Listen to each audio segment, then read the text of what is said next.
различных вопросов в области сельского хозяйства, в частности ирригации, земледелия и животноводства. Об этом подробнее расскажет директор Кыргызского научно-исследовательского института ирригации Кулов Кубанышбек Мукамбетович, директор Кыргызского научно-исследовательского института земледелия Усубалиев Биржан Кубатович, заместитель директора Кыргызского научно-исследовательского института животноводства и пастбищ Ибраев Рахат Абитович и старший научный сотрудник Кыргызского национального института научно-исследовательского института при Министерстве сельского хозяйства Исмаилов Турузбек Асанкадырович. Пожалуйста, Здравствуйте, уважаемые журналисты. Сегодня мы хотели поделиться с вами информацией о том, что ожидает нас в будущем и какой вклад делает для этого наука. Мы знаем, что от средств массовой информации, от вас, журналистов, много зависит. Вы, получив соответствующую информацию, вы можете и возвысить, и опустить любого. Также сегодня я бы хотел призвать вас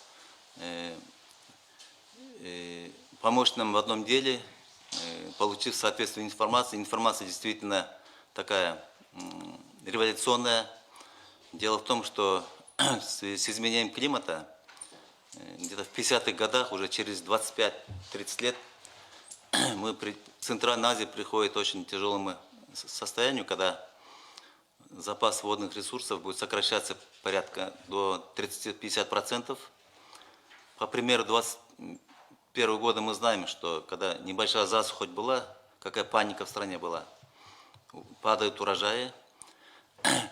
Ну, забегая вперед, я хочу сказать, что вас вернуть вот в эти годы, когда 50-е годы, мы старшее поколение, но не доживем, но вот молодые здесь журналисты, мне кажется, это ваше дело, ваше рук дело будет. В те годы действительно будет катастрофическая ситуация. И вот сейчас мы готовим, научно-исследовательский институт, ирригации в частности, мы готовим предложение правительству, какие же меры в тот период, тяжелый период, предпринять нужно. Мы, ученые, даем рекомендации, какие технологии использовать, какие системы, вот какие породы скота должны быть, какое должно быть орошение.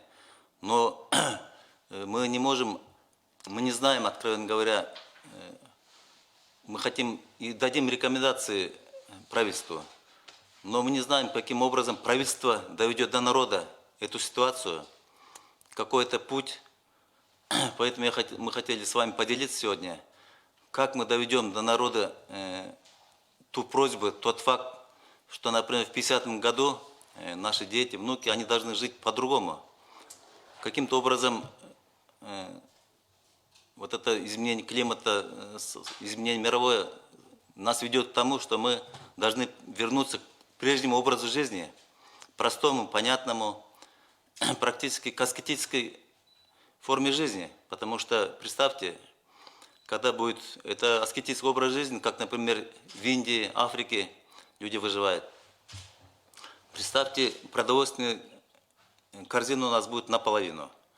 Значит, каким образом правительство должно обратиться к народу, с какой просьбой? Есть много вариантов, которые на слуху сейчас. Уменьшить количество тоев, сократить или изменить рацион питания людей. А возможно, на будущее какие-то генетические надо изменения производить для людей, например, как ГМО растений, чтобы люди были более устойчивыми к тому периоду. А тот период был тяжелый. Жара, нехватка пищи, миграция. Вот у нас просьба журналистам, если вот в релизе все у нас написано, сами материалы, также мы вас, если вы дадите электронную почту, вышлем дополнительные материалы по этой проблеме. И вот большая просьба отозваться всем СМИ республики, писать нам, мы будем объяснять, мы должны каким-то прийти выводам. Я не буду останавливаться на материалах пресс-релиза. Я думаю, что наши коллеги по земледелию, по животноводству тоже в этом плане свою информацию скажут. В частности, мы с Институтом земледелия написали 10-летнюю программу стратегии исследований сельским хозяйством. Именно в области орошаемого земледелия. Потому что орошаемое земледелие – это 1 миллион гектаров из 20 миллионов в Кыргызстане. Этот миллион кормит народ практически. Вот это орошаемое земледелие, если упадет, практически это будет катастрофа. Только мы написали 10-летнюю программу и презентовали министру сельского хозяйства Джанбеку Аскарбеку Сапарбековичу, потому что от него было задание, чтобы к научным центрам, мы недавно перешли в Минсельхоз, и поэтому это было, как говорится, хорошим поводом, чтобы нам больше общаться с министерством. Мы получили задание от министерства показать перспективы развития аграрного сектора. Что нам нужно делать? Текущую работу министерство делает. Очень огромная программа по ирригации, по племенному животноводству, по селекции и так далее. Потому что мы участвуем каждую неделю на планерках, мы видим, что напряженная работа. Они практически, я хочу сказать, работники день и ночь почти не спят, наверное. Огромный фронт работы, программа огромная, 10 миллиардов сумм выделено. Из них недавно я читал в СМИ, что всего половина освоена. Значит, есть что делать. Но это текущая работа, на год, 2, 3, максимум до 26 года есть программа Минсельхоза. Но мы сейчас призываем, написали 10-летнюю программу, но мы призываем, чтобы, хотим обратиться к правительству, чтобы все институты написали программу на 50 лет, на 100 лет вперед, как наше видение. Наука должна вести страну, потому что мы все говорим, что передовые страны, которые поднялись, за счет науки поднялись. А мы вот это реализовать у себя в стране нам как раз представляет шанс. Спасибо за внимание.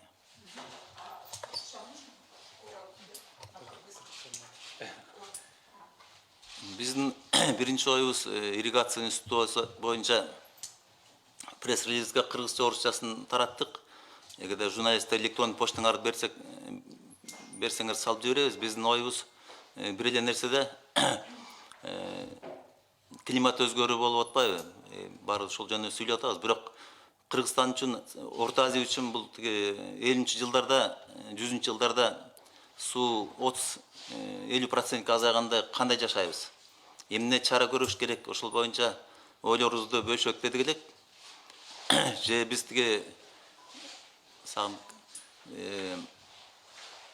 суу азайганда, жер кыртышы бузула баштаганда азык-түлүк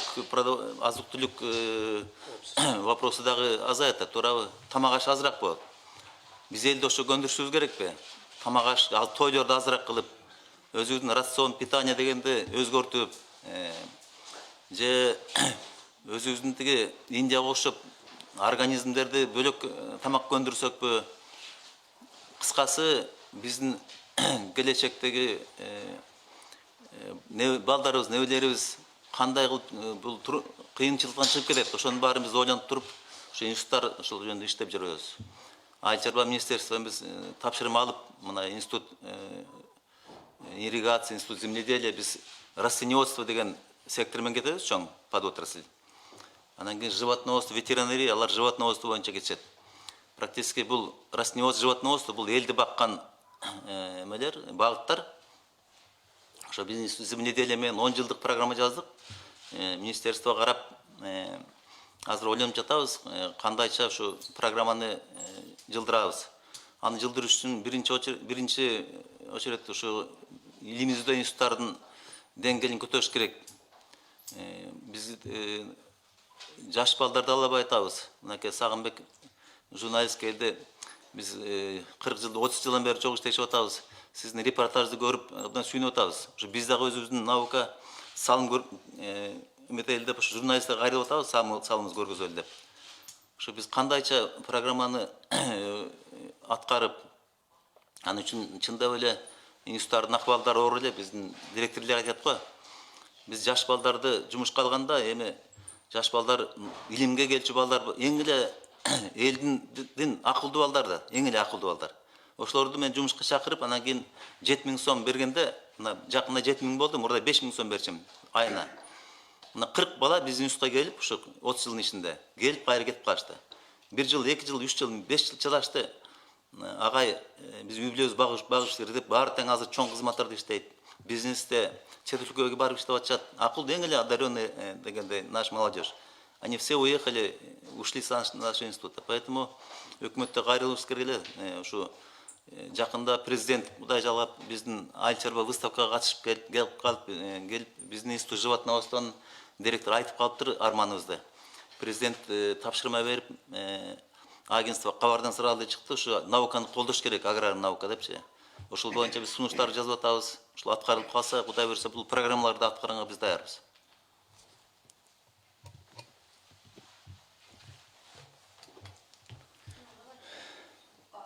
Да, вопросы, пожалуйста. Саламатсыздарбы, урматтуу журналисттер. Кутмандыңыздар менен. Мен Кыргыз дыйканчылык илимий изденүүсүнүн директори катары бүгүнкү иштеп аткан ишибиз жөнүндө кыскача маалымат берип кетейин. Эң биринчиден ошо Кыргыз дыйканчылык илимий изденүүсү түздөн-түз мамлекеттин ичиндеги болуп аткан тамак аш коопсуздугуна тартылган бирден бир институт деп. Институттун тарыхында абдан жакшы биздин бир иштерибиз менен да сүйүнсөк болот. 1956 жылдан бери уюшулгандан баштап ошол биздин институттун ичинде көптөгөн айыл чарбасындагы жаңы технологияларды киргизүү, жаңы сортторду, айыл чарба өсүмдүктөрүнүн гибридтерин чыгаруу дегендей да. Мындан бүгүнкү күндө дагы ошол баягы биздин иштеп аткан ишибиз, илимий тармактагы деңгээлдерибиз кандай деп, биз эми буга чейинки дагы радиодон да сүйлөп атабыз, телевидениедага чыгып атабыз да. Кыргыз республикасындагы агрардык илимдин бүгүнкү күндөгү көйгөйлөрү жана мындай жетише турган жактары деп. Эми баягы кыргызда жакшы сөз бар го, мындай баягы бала ыйлабаса сүт келбейт дегендей, ушундай бир көйгөйүбүз дагы бар, иштей турган, айта турган сөздөрүбүз дагы бар да. Абда биздин институтта мына жалпы илимий жааматтын саны бир 85 адамдын тегерегинде иштейбиз. Мунун алкагында бардык региондордо да отурат. Биздин институтта 6 негизги селекциялык жана үрөөнчүлүк чарбаларыбыз бар. Бул республикасынын ар кайсы аймактарында жайгашкан. Ош областында пахтачылык боюнча иш алып барабыз. Чүй областында 2 чарбабыз бар, станциябыз. Бирөө кант кызылчасы боюнча иштейбиз, селекциясы жана анын үрөөнчүлүгү боюнча. Андан башка дагы бир чарбабыз бар. Бул жаңы пахта үрөөнчүлүк чарбасы. Биз жанагыда кургакчылыкка ылайыктаган сортторду ошол жерде биз экологиялык сыноодон өткөрөбүз. Анан сортторубуздун баары ошол жерден фермерлерге баягы биринчилик уруктарды таркатып беребиз. Андан башка Ысык көл областында Челпек айылыбызда бизде станциябыз бар. Ал жерде биз картошканын сортторун сыноого басым жасайбыз. Андан башка регионалдык түрдө же болбосо экологиялык сорт сыноо иштерин, илимий иштерин алып барабыз. Анан Нарын областында 35 гектарыбызга жанагындай тоyut өсүмдүктөрү жана дан эгиндери, мөмө дарак өсүмдүктөрүн иштеп келебиз.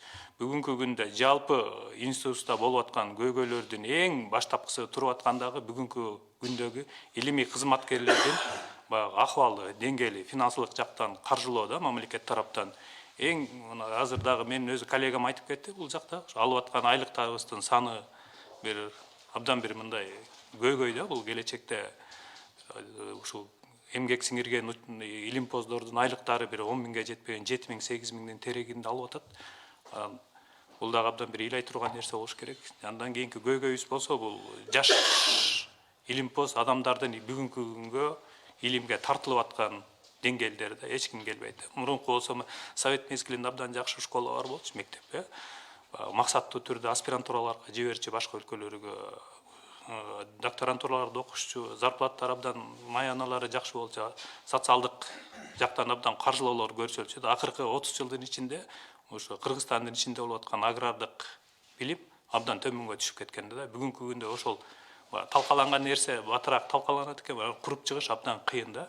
Мына бүгүнкү күндө мен ошо институтка жетекчи болуп келгениме бир 4 айга жакындап калды. Ушу мурунда иштеп кеткен бул институтта директордун орун басары болуп, башынан баштап келатканыбызда мамлекет тараптан каржылоонун көлөмдөрү, ошол институттар иштеп аткан бүгүнкү күндөгү илимий лабораторияларыбыздын деңгээлдери, башка өлкөлөр менен болуп аткан интеграция деп коебуз, алакаларыбыздын баягы төмөн болуп атышы, аймактардагы жерлерибиздин баягы кээ бир менчик колдорго өтүп кеткен проблемаларыбыз бар да.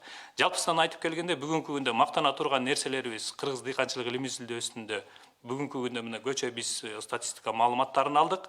Жалпы республиканын ичиндеги 96 үрөн чалбасында эгилип таркалтылып аткан уруктун 65% биздин кыргыз дыйканчылык илимий изилдөөсүнө тиештүү сорттор. Анын ичинде гибридтерибиз да бар. Көчө мына президентибиз да катышты, айыл чарба көргөзмөсүндө дагы биз өзүбүздүн жаңы чыккан айыл чарба сортторун, буудайдыкын, арпаныкын, пахтаныкын алып чыктык. Андан башка мында картошканыкы бар, кукурузаныкын, жүгөрүнүкүн алып чыктык. Абдан жакшы сортторубуз бар. Бирок баягы өзү илимине, эмгегине сүйгөн адамдар кетпей ушул жерде мына баары улуу муундагы адамдар болуп калды. Ушундай кыйынчылыкка караган жокпуз, бирок абдан жакшы баягы биз чыгарып аткан сортторубуз дагы бүгүнкү күндө сүйүнтө турган, же болбосо башка сырттан келип аткан сортторго салыштырмалуу түрдө абдан жакшы, сапаттуу, түшүмдүү сортторубуз дагы бар. Өткөндө да көрдүк, мен радиодон да айтып бердим, андан башка көргөзмөгө келген адамдар да сурап атты да ошол жерде. Бул ким, кандай сорт, кайсы гибридтер деп, ошондо сырттан келип аткан сорт жанагы кукуруза деп коебуз, жүгөрү. Жүгөрүнүн дагы гибридтеринен биздики абдан жакшы деп сурап издеп келип атышты да. Бул жагынан сүйүнтүп айтсак болот. Андан башка эми Асан Кадырович айтып берет болуш керек, топурак таануу институту боюнча депчи. Мен айтайын деп атканым, эң негизгиси айыл чарбасы деп сөз болуп аткандан кийин, айыл чарбасы бул түздөн түз которгондо бүгүнкү күндөгү айыл маданияты дегенди билдирет да. Айыл маданияты, айыл маданиятынын бүгүнкү күндө деңгээли кандай? Республикабыздын ичинде болуп аткан түрдүү саясаттар, мисалы үчүн жерлерди кетип аткан, биз башка өлкөлөргө барып келип атабыз да, Кыргызстанда бир көйгөйүбүз бар, ошо айыл чарбасы бир мындай биринчи муундан экинчи муунга өтө турган айыл чарбасы болбой атат. Анткени дайыма бирөө жасайт, экинчи үй бүлөдөн жасабайт, улантпайт да. Эми башка өлкөлөргө карап атсак, Италия, Францияда жүзүм өндүргөндөр болсо, ал окум тукумуна чейин өткөн аябай бир мындай дасыккан фермерлер да. Анан бүгүнкү күндө биз Кыргыз Республикасы жаш өлкө болуп аткандыгына байланыштуу, ошо айыл чарбасындагы абдан бир жаш мындай чоң тажрыйба ала элек айыл чарбасынын катарына кирип атабыз да. Эми азыр буюрса Чүй регионунда, башка региондорубузда абдан бир мындай алдыга чыгып аткан дыйкандар да чыгып атат. Эми мындан ары дагы ошолорго көмөк көрсөтө турган эң биринчи тармак бул агрардык илим болот да. Анан илим жок, биз кандай гана айыл чарбасын алып барбайлы, ал иши дагы алдыга жылбайт. Анан баягы иштеп аткан ишибиздин маңызын да көрбөйбүз да. Ошондой бүгүнкү күндөгү андан башка эми көйгөйдү айтып кетсек, эң ушул кадр маселеси да, жаштарды кантип тартабыз? Мына бүгүнкү күндө мен дагы өзүм эми сырттан окуган адам катары ушу бизге проекттер келсе экен, долбоорлор келсе экен, жаштарды тарталы дейбиз, бирок мамлекет тарабынан каржылап атканда каржынын көлөмү абдан жакшы бир мындай деңгээлге чыкпай атабыз да. Бул жагы эми келечекте уже президентибиз дагы баягы сөзүн берип кетти, жолугуп атабыз. Чечсе болот маселени. Чечип айыл чарба илимин алдыга жылдырганга мүмкүнчүлүктөр абдан толтура.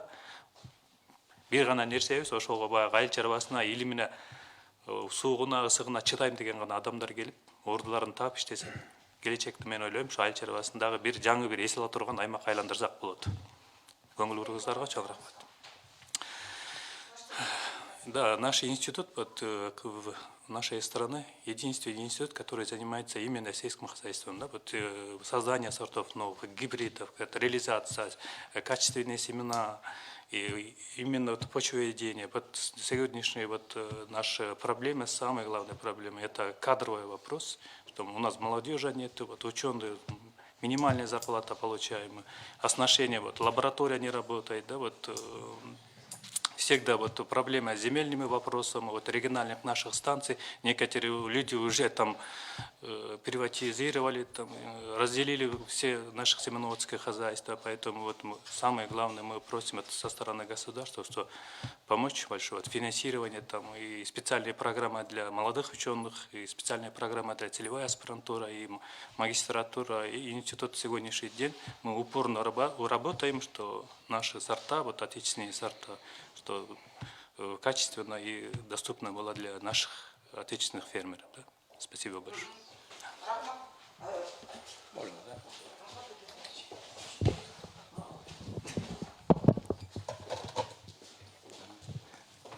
Здравствуйте, уважаемые журналисты.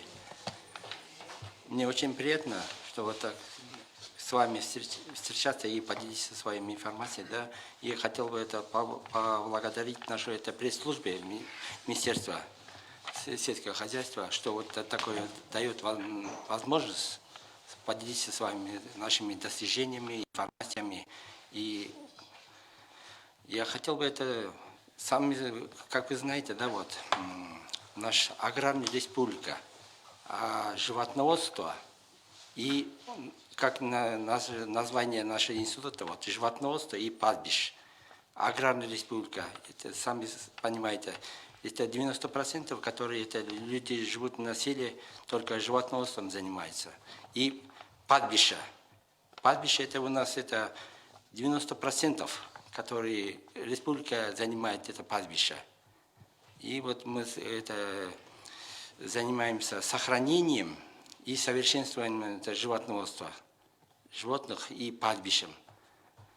Я вот действительно вот хотел это уделить внимание вот нашим ученым, чем это занимается. Вот благодаря нашим ученым было выведено 11 пород, которые у нас это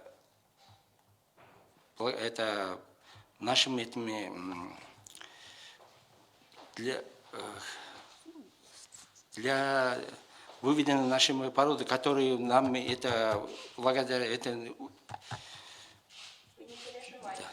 да тогда ушу биздин өзүбүздүн эмеге заниматься өзүбүздүн ушул условияска ушундай жеткенин ушулекеге эметкен породалар чыгарышканда азыр өзүңүздөр билесиздер бизде жанакы неме айтып атышпайбы азыр биз ээстин айткандачы бизде айтып турат да породный мусор болуп калды депчи. Биз силерге любой кандай порода алып келип атышат депчи. Бизде болсо именно өзүбүздүн шартыбызга ылайыкташкан малдарды гана эметчүбүз, өстүрүшүбүз керек. Ошол менен заниматься этебиз да бизчи. Өзүңүздөр ошону эметкенде азыр өзүңүздөр билесиңер, 6000 коюбуз бар. Андан да көп да эмичи. Ошол экини кандай продуктиңиз бар. Ошол экини менен улучшать этишүүнү заниматься этебиз бизчи. Ошол экинен иштеп атат биздин ученыйларыбызчы. Ошол экинде эми айтып берсек, эметет го мынакей өзүбүздүн коллегаларда баарыбыздын проблемаларыбыз бар, бүт баарыбыздыңчы. Именно биздин жанагы айыл чарба боюнча ошол иштеп атканда дагы ошол животноводство боюнча эметип атабыз да. Эми биз өзүбүздүн айтып атканыбыз ошол мен ошол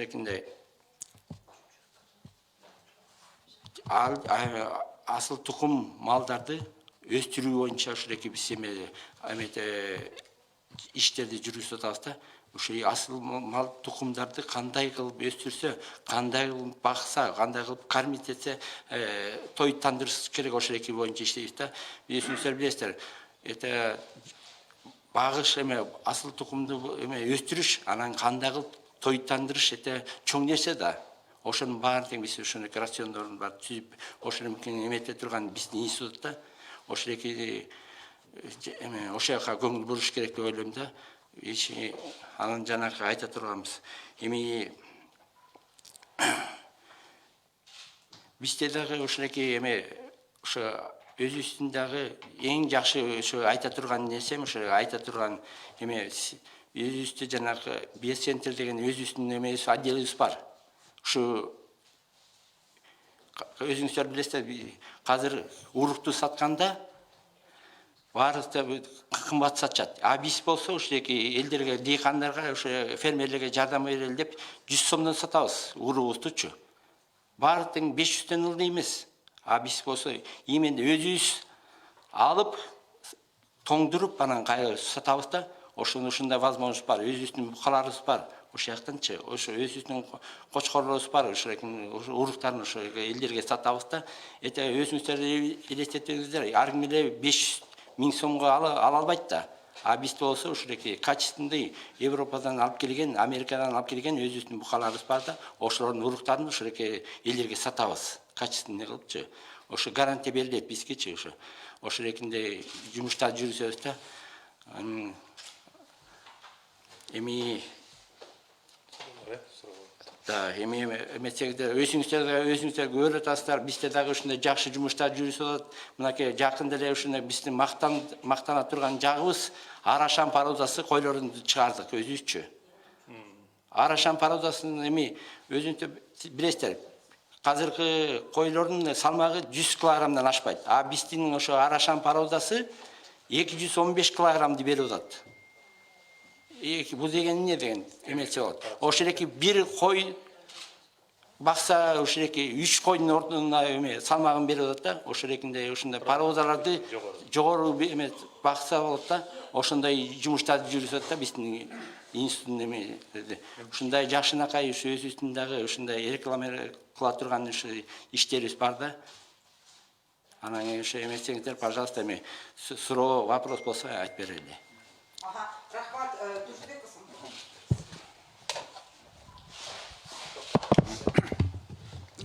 Уважаемые коллеги, журналисты, я представляю отдел почвоведения научно-исследовательского института земледелия.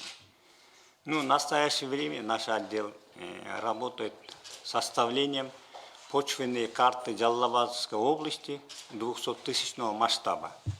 Мы эту карту уже заключительные формы делали, и после составления Жалалабадской области мы будем составлять почвенные карты Баткенской области. Вы сами знаете, Баткенская область дана нашим президентом, правительством особый статус, поэтому составление почвенной карты Баткенской области для нас очень актуально.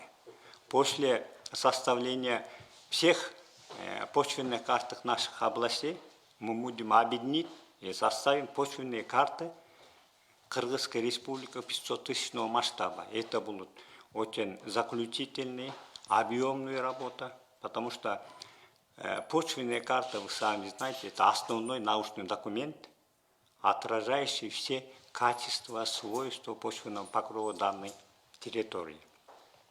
Ну, составление в будущем это Баткенской Кыргызской республики, а в данный момент вот почвенные карты Жалалабадской уже готова, оцифрована в электронном варианте.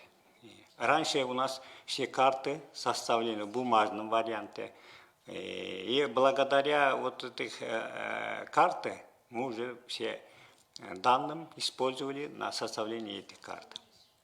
Ну, Жалалабадская область – это уникальная область, там все типы почвы, начиная земледельских зон, это светлые середземы, типичные середземы, обыкновенные середземы, коричневые почвы. И уникальности, вот, где орехоплодовых лесов, там есть очень коричневые почвы. Это почва исследования еще во время войны нашими выдающими учеными, как Герасимов, Ройченко, советские ученые. И благодаря их изучениям все вот это свойства этой почвы хорошо описаны, опубликованы. Ну, какие проблемы почвенных в нашей республике? Вот почвенный покров представляет большое богатство, потому что все питание, 80-90% продовольствия мы получаем из почвы. Почва, благодаря уровню плодородия почвы, влияет на развитие нашей республики, благосостояние наших жителей. Но, к сожалению, последние 30-20 лет на почве мало обращают внимания. И на уровне правительства, на уровне фермеров, и на уровне ученых, научных исследований. Потому что не выделяется достаточно финансовые средства, и не изучается комплексная работа, нет на уровне государства, нет программы, изучающей повышение плодородия почвы, комплексные стратегические программы нет. Ну, сейчас во всех, и еще, кроме того, почве сейчас все обращают только получать прибыль. Вот. Хищнический подход. Вот у Фридриха Энгельса есть работа «Диалектика природы». Да? Вот наши, если откровенно говоря, почвенный покров отношения уж на хищнический. Получат быстро прибыль, а для повышения плодородной почвы, сохранения, бережливого отношения – это второй план. Поэтому я, пользуясь случаем, попросил бы наших фермеров, журналистов, что наши в республике, сейчас вот по данным статистики, оказывается, 2 миллиона – это крупных рогатых скот, около 700 тысяч лошадей, и около 8 миллионов овцы и козы есть, оказывается. Такое огромное количество животноводства может обеспечивать вот навозом. Вот навоз самый простой, дешевый, но экологически чистый удобрение. Мы органическое удобрение, это у нас с давних пор, потому что это удобрение, благодаря этому удобрению, вот, получаем чистый качественный урожай. Если у нас почва будет хорошая, чистая, экологически чистая, получаемый продукция тоже будет качественная. И благодаря этой качественной продукции здоровье наших населения, детей, всех будет нормально. Все это взаимосвязано, вы сами знаете диалекты. Поэтому вот эту органику надо использовать. Ну, у нас компост, там, навоз, биогумус. Ну, к сожалению, вы сами знаете, в курсе везде повсеместно используют вот, химические минеральные удобрения. Вот они говорят, вот Асан использовал 3 мешка аммиачной селитры. Оказывается, на следующий год у него повысился гумус 0,5%. На всех уровнях так говорят, вот, чиновники, некоторые специалисты.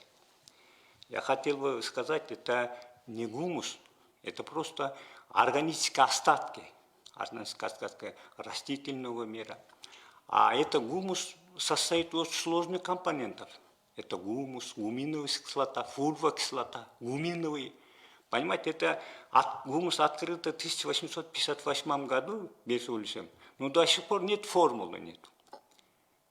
И гумус, я хочу вам напомнить, полимерная структура химических соединений. Для образования 1 сантиметра гумуса потребуется от 7 до 11 тысяч лет, товарищи. А наши фермеры или специалисты говорят, некоторые, вот 5 мешок селитра дали, уже гумус повысился 0,5%. Поэтому это уж ошибочное мнение. Просто в данное время с применением минеральных или органических удобрений мы только обеспечиваем на питание растений, это рост развития. Поэтому, если мы будем применять повсеместно вот этот навоз, органические удобрения, биогумус, понимаете, все этот почвенный покров постепенно плодородие повышается. И полученный продукт хороший.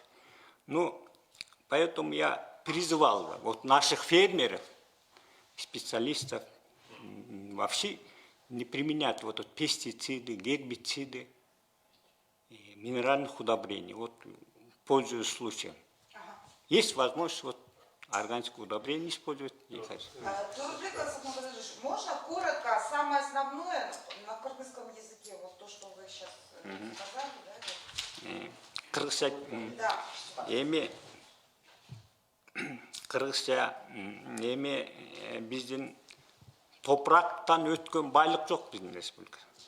Топырак кыргызда макал туулган жердин топурагы алтын деп айтышат. Колдо бар алтындын баркы жок деп айтышат. Эми топуракка кийинки кезде да аз көңүл болуп жүрүлөт. Себеби баары эле үйрөн керек, минеральный удобрение керек, анан башка нерселерди айтышып, топуракка маани көп бербей жүрүшөт да. Эми биз ушу топуракты абдан маани берип, керек болсо мамлекеттин деңгээлинде көп жылдык программа кабыл алып, топурактын асылдуулугун жогорулатуу боюнча көп жылдык программа алып, дыйкандардын арасында дайыма тынбай түшүндүрүү иштерин жүргүзүп, топурактын асылдуулугунун мааниси, топырактын келечекте кандай мааниси бар экенин түшүндүрүп, ошондой иштерди жүргүзүш керек. Эми биз азыркы кезде мен айтып өттүм. Азыркы кезде биздин отдел Жалал Абад областынын топурак кыртышынын картасын түзүп атабыз.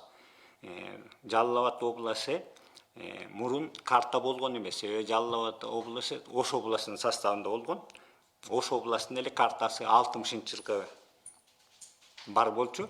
Биз ушул жаңы картаны Жалал Абад областын түздүк. Эми Жалал Абад областынын топурак картасын түзгөндөн кийин Баткен областын түзөбүз планыбыз боюнча. Анан Баткендин топурак картасын бүткөндөн кийин республиканын баардык жалпы республиканын баардык 7 областын чогултуп Кыргыз республикасынын жалпы топурак картасын түзөбүз. Бул карта абдан маанилүү болот, себеби ушул жылдан берки топурак илиминде, топурак таануу илиминде болгон жетишкендиктердин баарын ушул картада биз атыра эметебиз да чагылдырабыз. Анан бул топурак кыртышынын картасындагы мааниси баардык айыл чарбасында иштетилген иштер, мисалы жакшыртуу боюнча, агрохимиялык иштер боюнча, мелиоративдик иштер боюнча жүргүзүлгөн иштердин баары чоң. Ошол топурак картасынын негизинде жүргүзүлөт да, ушуну түшүнүшүбүз керек. Ушу топурактын картасынын негизинде ошол иштердин баары жакшыртуу айыл чарбасындагы иштетилген топурактардын баардык мероприятиялары, кызматтын баары ушу топурак картасы аркылуу жүрөт. Анан топурак кыртышынын картасы бул негизги илимий документ болуп түшүндүрүлөт. Ушу топурактагы кыртышынын асылдугунун деңгээлин, аны физикалык, химиялык, агрохимиялык сапаттарын көрсөткөн абдан илимде дагы, практикага да керектүү документ. Ошон үчүн биз ушу маанилүү ишти ушинтип бүтүрөбүз. Эми проблемалар болсо дагы айтып коеюн, биздин фермерлерге негизинен кийинки кездерде химиялык анан гербициддерди, пестициддерди көп колдонуп, бирок ошол колдонгон заттардын пайда зыянын билбей эле колдонуп атышат да. Алардын негизинен пайдасынан зыяны көп азыркы убакта. Ошон үчүн мен ушул фермерлерди биздин эле малыбыздын 40 миңдин бири. Мына малдын саны рас мына статистика көргөндө абдан көбөйүп атат. Мынакей ири мүйүздүү малдар 2 миллионго жетиптир. Жылкы аттарыбыз 700 миң. Кой эчки болсо 8 миллион болуптур. Эми ушундан ойлосоңор, ушундай түшкөн кырктын баары биздин 1 миллион 200 миң эле гектар жерибиз бар. Ошол кырк мына биздин специалисттер атайын өлчөп чыкты, агрохимия отдели бар. Акасы ушу малдан калган кырк му, жылкынын, койдун кыргы, баары жетет экен ашыгы менен. Бирок чынында ушуну биз көңүл буруп колдонгон жерибиз жок. Мен дагы суранып кетер элем, ушул фермерлер ушул органикалык заттарды колдонсо, топурактан алынган түшүмдүн сапаты абдан таза, даамдуу болот дагы, элибиздин сак саламаты жакшырат. Ушундай. А вы что хотели добавить? Кыргызстанга жакшы топурак боюнча маалыматтар так берип кетти. Бардык дыйкандарыбыздын эсинде болуш керек, илимпоздордун эсинде болуш керек. Ушу топурактын асылдуулугу менен биз чыгарып аткан бардык сортторубуз ошол топурактын курамына жана анын келечекте колдонушуна көз каранды болот да. Анан тилекке каршы баарыбызга маалым болуш керек, мурун Совет мамлекети кезинде кийин биз эгемендүүлүктү алганда да топурак таануу илимий изилдөө институту бар болчу. Айыл чарбасына байланыштуу болгон да. Тилекке каршы ушул институт түп тамыры менен жок болуп кеткен, эми белгилүү себептери бар болуш керек, анда эмес. Көйгөйлүү нерсеси ушу постсоветтик мамлекеттердин ичинде биз эле ушу Кыргызстандын ичинде топурак таануу институту жок да. Анан бүгүнкү күндөгү азыр Турсбек Асанкадырович абдан так маалымат айтып атпайбы? Жетекчилерибиз, ошол жерде иштеп аткан илимпоздордун баары катары жок болуп кетпедиби? Анан азыр топурак Кыргызстандын эң байлык ресурстарынын бири да, эч кимге алмаштырылбас. Өзүңүздөр билесиздер, Германияда, башка өлкөлөрдө жанагындай көп кабаттуу үйлөр салынып атканда да плодородный үстүңкү катмарды мамлекетке өткөрүп берет да, топуракты билесиздер. Анан топурактын курамы эми миллиондогон жылдарды камтыйт экен. Мен дагы ушу учурдан пайдаланып айтып кетейин, бүгүнкү күндө биздин илимпоздорубуз иштеп аткан камтып аткан ареал деп коебуз, аймагы абдан тар да. Анткени бизде институт ага багыт алган эмеспиз. Ошо 1-2-3-4 адамыбыз эле калды да иштеп аткан. Учурдан пайдаланып мен айтып коеюн, келечекте ушул Кыргызстандын ичинде сөзсүз түрдө топурак таануу элимизде институту дагы керек да. Ну, давайте перейдем к вопросам. Пожалуйста, какие есть один слухопад?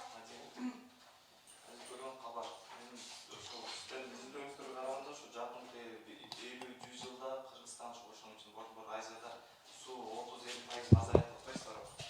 Ошонун негизинде 10 жылдык программа дайындап, министрдин өзүнө тартуулап коюшса, ошо 10 жылдык программанын ичинде эмнелерди суунун азайышынын алдын алуу чаралары барбы? Ошол жөнүндө кеңири айтыңыз. Биздин институтта атайын лабораториялар бар, ушу багыттар боюнча иштечү. Бир лабораториябыз эме жасап көрдү, анализ, прогноз стоков рек деп коет да, суунун өзгөрүшүн. Бизде бир кеминде бир 5000ге жакын агын суулар бар да. Ошонун стогу биз айтып атабыз, прогноздор боюнча, мировой прогноз боюнча 50-жылда бир 30% азаят да суу.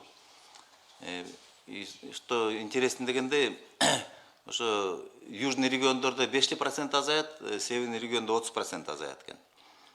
2100 жылы северный региондордо 50%, на южных регионах 20% азаят экен да. Эми если ответиться так, жана вопрос миграция боюнча дагы кийин өзгөрүп болот да, ушул байланыштуу. Сенин сурооң боюнча ошо прогноздор көргөзүп атат. 50-жылга жетпей эле, мына 28-жылы биз издөө жатадык, бизде илпоздор айтып атат. Кээ бир региондордо, Чүйдө, Ысык көлдө, Жалал абад, Нарын, Сырдария бассейнинде 1%-ден 40%-ке чейин уже 28-жылы сток азаят экен. Ошого карата ошончолук суат жерлер азаят. Ошончолук эл жашаган жерлер эмне жумуш табышат, ошону суроо коюш керек да. Дагы кандай суроо дедиң эле? 10 жылдык программада биз көргөзүп атабыз. Биз институт уже бир 53-жылы иштейт институт. Биз мурда институт союзный автоматизация болчу, союзга баш ийчү чоң институт, ошонун ичинде программисттер, күчтүү специалисттер бар эле. Автоматизация боюнча биздин институтта бир Шабуловский Виталий Осип деген бир уже 40 жыл иштеп, жакшы бир система ойлоп чыгарды. Суга жөнүндө автоматический контроль полива, автоматический водоучет, система водораспределения справедливая, точная. Силер билесиздер, илгери бизде 500 колхоз совхоз болсо, азыр 500 миңге чейин фермерский хозяйство. Ошонун баарын суу таратыш керек точно. Аны адамдын башы жетпейт баарын туура кылыш үчүн. Ошон үчүн система бар. Ошо системаны турмушка киргизиш үчүн сунуш киргиздик 10 программада. Ошону кайсы этаптан, кайсы жерден жасайбыз, регион боюнча. Анан кийин ага болсо жалаң эле суу менен өсүмдүк өспөйт да, мынакей земледелие, почва, ошонун баары байланыштуу болот. Ошого земледелие менен чогуу жазганбыз. Булар кайсы жумуштар жасайт, кайсы сортторду бизге сунуш беришет, сугат биз жасаш үчүнчү, кандай удобрениени пайдаланабыз, ошонун баарын комплекс жазганбыз да.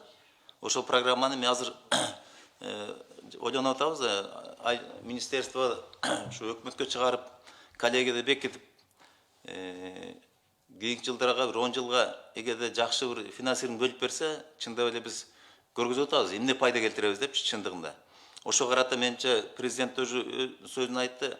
Биздин эл сотрудниктердин, иштеген кишилердин зарплатасын көбөйүп берсек, командировочный бере алсак, транспортный талага чыгып иштегенге шарт түзүлсө, ушул 10 жыл программа аткарып алсак, чындап эле биз айыл чарбага, бизде элдин турмушуна бир жакшы салым кылат экенбиз деп ойлойбуз. Да, на русском ответили вопрос. Ну, про десятилетнюю программу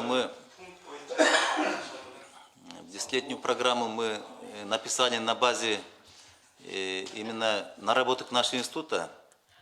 В нашем институте вот уже лет 15 работают сотрудники, и они наконец нашли ту систему, те устройства автоматизированные на современной электронной базе, которые позволяют точный учет воды делать, распределение почти между 500 тысяч фермерами, правильно, а также контролировать сроки поливов, от чего урожай. Вот на этой системе мы эту программу разработали.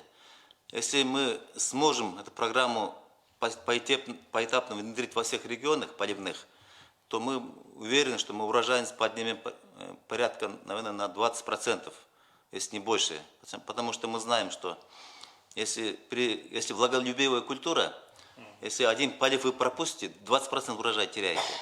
А когда вовремя будет полив, естественно, урожай будет подниматься. Сейчас мы знаем, что поливы производятся, знаю, что картошку, например, нужно 3 раза полить, вот так мы грубо говорим. На самом деле сроки значения большое имеют. Если более именно их фазы, нужную фазу, когда растение требует, корневая система требует воду, если мы подадим, то урожай будет подниматься. Вот это датчики, которые разработал Шабловский Виталий Иосифович со своим коллективом, они позволяют эту влажность регулировать. Также мы хотим перейти на датчики, чтобы показывали содержание удобрений, микроэлементов в почве, температуру нужную. Практически это будет программированный урожай, который может делать большой вклад в жизнь Кыргызстана. Азыр Кыргызстан ушу азык түлүк коопсуздугун камсыздоо үчүн 7 азык негизги белгиленди эле. Тоғыз кечесиз. Аны ушу айыл чарба министри Аскар Жаныбеков ушу алдыңкы 3 жылда Кыргызстан ушу 7 түрү менен камсыздоого жетишет деп айтты да. Ушу сиздин оюңуздарча кандай жетише алабызбы? Сиздер изилдөө жүргүзбөйсүздөр беле? Жооп берип койчу. Мен айтып, бардык коюлган максаттарга ишке ашырса болот. Ал биздин мүмкүнчүлүгүбүз да, күч кубатыбыз дагы жетет. Мен жанагы абдан жакшы суроо болуп кетишти. Продовольство, тамак аш коопсуздугу деп атпайбызбы?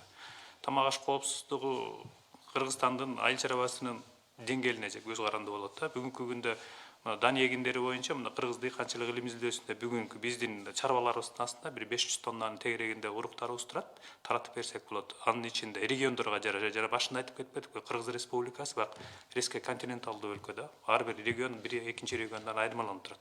Ошого конкреттүү түрдөгү чыгарылган. Жана кээде басым жасап кетсек болот, сырттан келген сорттор башка өлкөнүкү да. Көп баягы бир жыл жакшы берип калышы мүмкүн, экинчи жылы жок. Бирок биз чыгарып аткан кыргыз окумуштуулары чыгарган сорттор ошол белгилүү конкреттүү түрдөгү региондордун климаттык шартына жараша чыгарабыз сортторду. Бүгүнкү күндө биздин реестрде бир 28 сорт бар азыр. Ошону биз фермерлердин жаңылбай тандап алышы да бир жерден. Ошон үчүн сөзсүз түрдө жана министр айтып аткан программаны өзүбүз камсыздайбыз деп атканга бул жерден баягы уюштуруу иштери анан ошону өз убагында аткаруу толугу менен иш аткарса болот.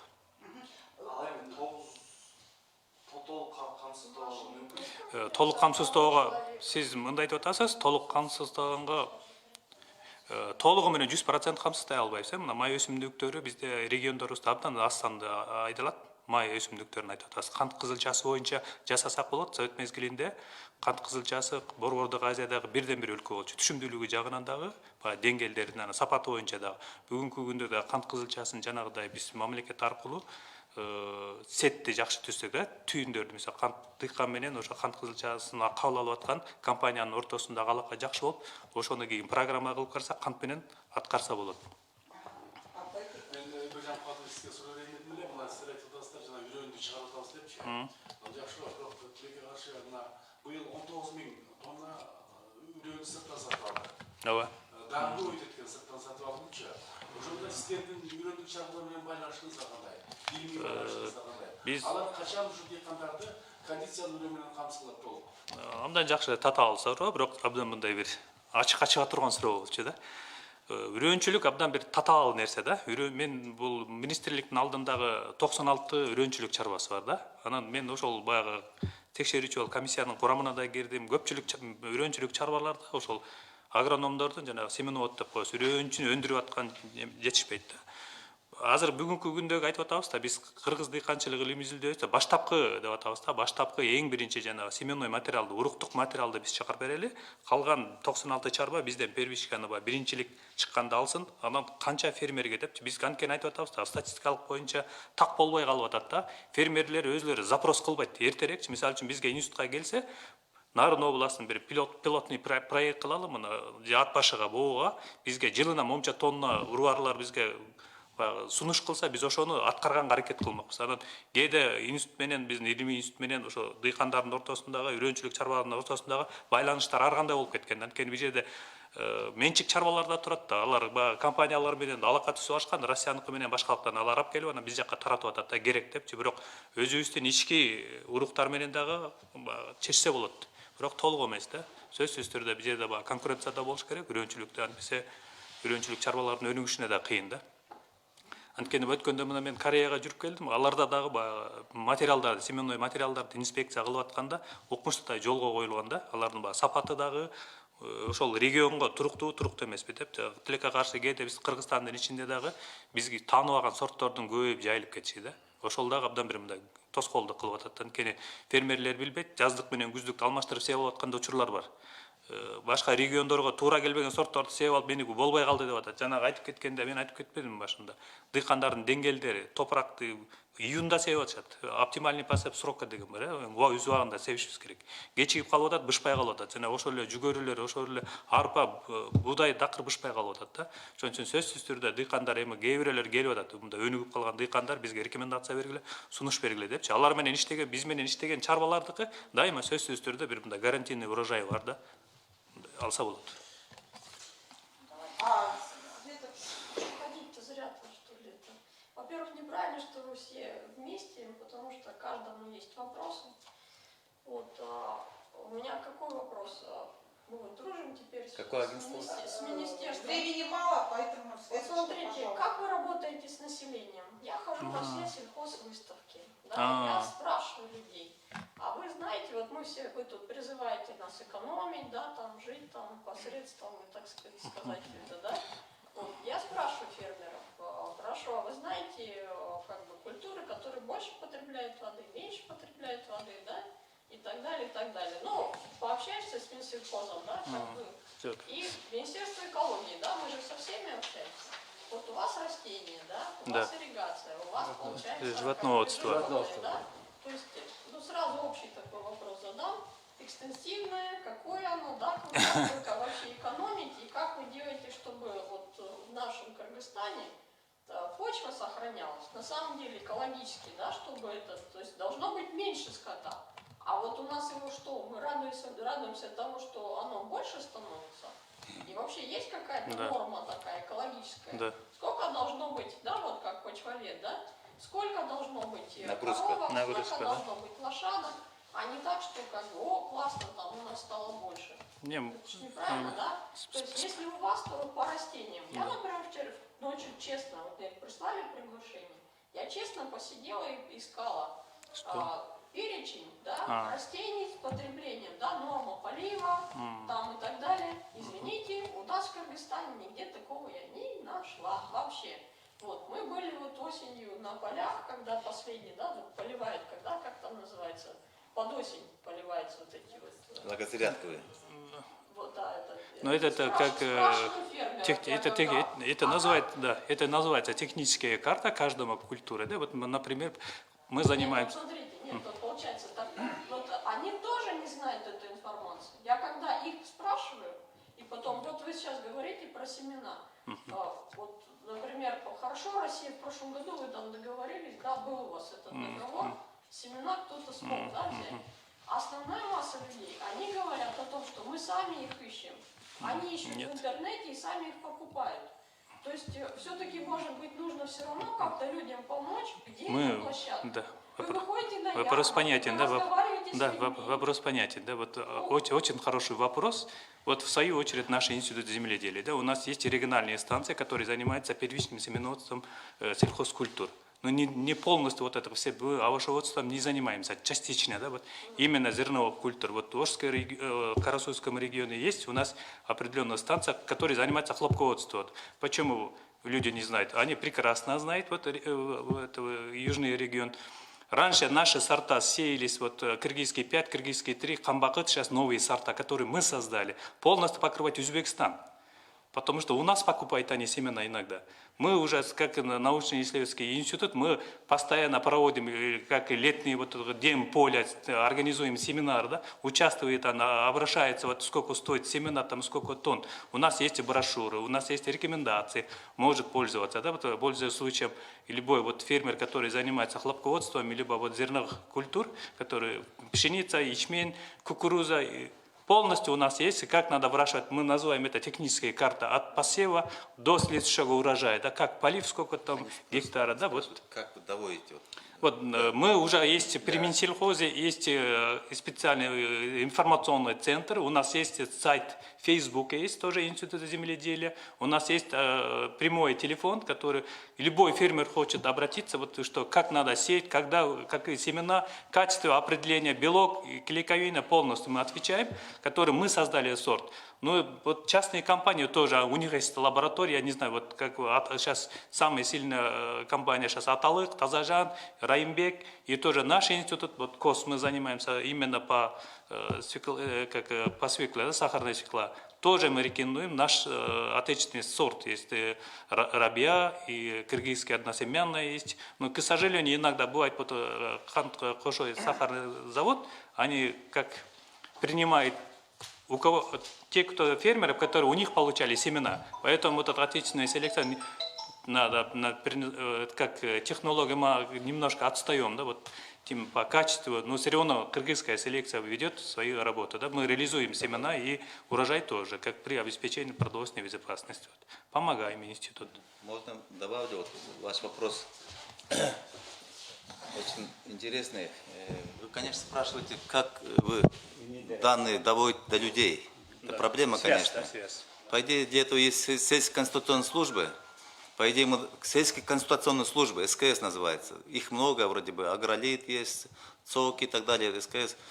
По идее, мы должны передавать им информацию, они должны на местах распространять. Но это мало получается. Вот сейчас говорили, что сайт сейчас Минсельхоза, там будем распространять.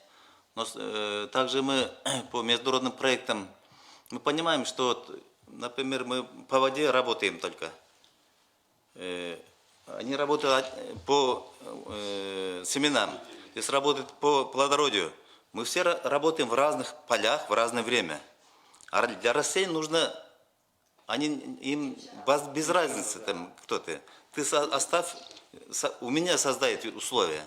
Вот к этому мы стремимся, поэтому мы разработали программу, делали, назвать программирование урожаев. Для каждого, сейчас в Минсельхозе сейчас разделили, чтобы продовольственную безопасность достигнуть, разделили на кластеры. Вот именно по продовольственным этим проблемам культурам, кластер свеклы, кластер растительного масла. Возможно, вот по этим кластерам мы сейчас сосредоточимся, все институты, введем туда технологии, все прочее, потом будем распространять. Тогда будет, конечно, более понятно. Можно добавить? Вот мы вот недавно, вот, отдел почвоведения, у нас есть общество почвоведов именно Аман Мамытовича. Вот в Таласской области с 23 по 26 провели научно-международную конференцию о проблемах почвенного покрова Таласской области. Были ученые из России, в частности Новосибирский, есть Академгородок, институт почвоведения там, представители, и из Монголии. И на местах мы вот совместно учеными, студентами, фермерами на полях специально вот показали, как взять почвенные образцы, вот, анализы, как описывается почва на практике. И как вот насчет, я говорил насчет навоза, вы правы, вот это у нас 17 миллионов гектаров пастбища. Вот это 17 миллионов пастбищ, если правильно, рационально использовать, вот эту нагрузку выдержит в настоящее время. Помните, у нас в 80-е годы количество овцов у нас 11 миллионов было. Это. Если весь вот это поголовье скотовоза было, около 20 миллионов было. И наши пастбища при рациональном, правильном использовании эту нагрузку выдержал, продуктивность повысится. Ну, насчет вот этой, с повышением вот этой количества животных, да, знаете, навозом можно вот эту, весь вот эту 1 200 000 покрыть. Весь. И на местах мы вот об этом говорили. Почему Таласская область? Таласка, знаете, за последние 30 лет там монокультура, фасоль, да? Вот учебников написано, за 3-5 лет на одном месте, кроме люцерна, не надо, вот севооборот надо внедрить. Они говорят, ой, мы 30 лет выращиваем, ничего, говорят. Ай, это изменение не видно. Ну, они, я им говорю, ай, вот фасоль выращивайте. Они никакой органической остатки, где вас делают, не оставляют. Они даже корни вырывают для топки. Ничего не оставляют. А природа так не должна быть. Сколько взял, ты сколько должен возвращать. Если это не возвращается, плодородие постепенно снижается. Ну, последние 30 лет там почва захимичена. Вот это выйдет скоро боком, да, я им прямо говорю. Там гумус уменьшается, болезни появились. Ну, они говорят, мы 30 лет. Это очень опасно. Поэтому мы рациональный выход. Да, везде давайте заставляйте навоз внедрять. И они говорят, ой, как? Вот 30 тонн на гектар, как будем выносить? Ты не сразу на 30 тонн на гектар не выбрасывай. Ты возьми метр квадрат, 3 ведро навоз высыпай на это метр квадрат. Значит, на 1 гектар 30 тонн. Если 4 ведра, 40. Если 6 ведра будешь, 6 тонн, с метр квадрата начинай. Они хотят сразу глобально. Вот надо с первого шага начинать. Вот наши соседи китайцы так работают.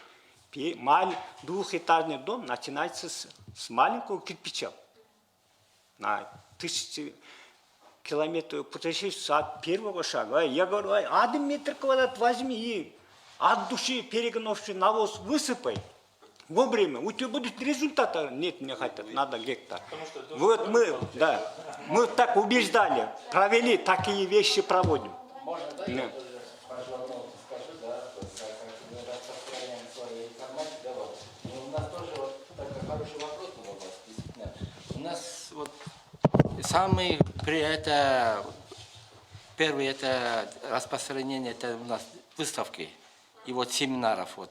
Мы же занимаемся животноводством. Вот в мае месяце мы провели выставка арашанской породы.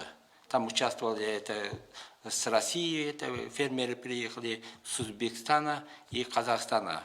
Вот поэтому действительно это первое, это было такое хорошее мероприятие у нас, это было проведено, это международное. Для информации, да? Для информации. Вот действительно мы рекламировали нашу породу, которую мы вывели, арашанскую. Знаете, да, какая стоимость сейчас это баранов производства? $50 000 стоит один баран-производитель. Можете представить такое? Это где-то было такое. Это баран-производитель стоит 50 000. Это же хороший же. Это ярочки стоят по $1000. А еще вот у нас же занимаемся пастбищами же. Мы же проводим семинары вот для улучшения пастбищев и как это сохранить. Вот у нас свои опытные участки есть, как можно вот так, не трогая, сохранением улучшить свои пастбищные травы. Ага. Да. Я извиняюсь, время уже. Спасибо вам Спасибо большое. вам тоже, Очень да. было интересно.